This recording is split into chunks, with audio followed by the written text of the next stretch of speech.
Првата антикорупционерка остана без пасош, но нема да може да врши работни активности во антикорупцијска комисија.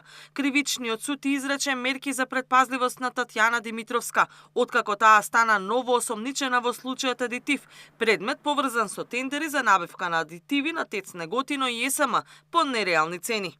Димитровска според потврда од јавното обвинителство се сомничи дека со умисла ја искористила својата функција и одала службена тајна со тоа што во повеќе наврати споделила податоци на осомничено лице во предметот адитив во врска со истрагата.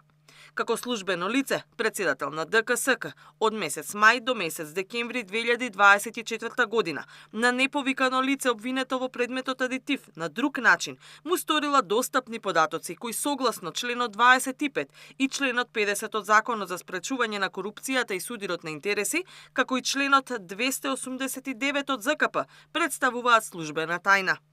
Таа преку својот службен телефон и апликациите Viber и WhatsApp му давала податоци на обвинетиот за поведените постапки за отварање на предмети против сега обвинети правни физички лица во предметот адитив и одлуки по истите, како и податоци за проверка на имот и неговото семејство. Со своите действија таа открила податоци што согласно закон се сметаат за службена тајна и чие откривање може да има штетни последици како за службата, така и за постапките што се водат пред ОЈОГОК, стои во соопштението на обвинителството.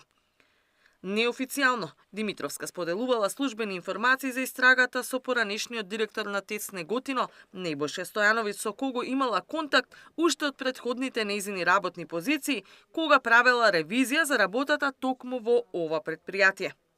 Обвинителството доказите против претставителката на антикорупцијска ги обезбедило преку извлечени електронски докази од досегашната постапка, односно со вештачење на телефони и електронски уреди на веќе осомничените. Заедно со Димитровска, случајот адитив е проширен и со двајца други осомничени вработени во правните лица кои се дел од истрагата. Се работи за вработена во ТЕЦ Неготино, која исто така оддавала службена тајна на осомничен во предметот, со тоа што ја испратила наредбата од обвинителството до ТЕЦ Неготино за доставување на податоци поврзани со набавката на мазут. Осомничен и вработен во една од фирмите, кој според обвинителството помагал на управителите на овие фирми да ги изиграат постапките за јавни набавки, а во 84 наврати добивал пари на име патни трошоци од самата фирма, пари кои биле стекнати токму преку овие незаконски тендери кои потоа ги вадел како готовина за да се прикрие нивниот тек. Досега за случајот адитив се осомничени над 30 лица, меѓу клучните осомничени и екс-директорот на ЕСМ Васко Ковачевски кој е во бегство. Осомничените се товарат дека го оштетиле буџетот за над 6 милиони евра. Катерина Нешкова, Сител телевизија.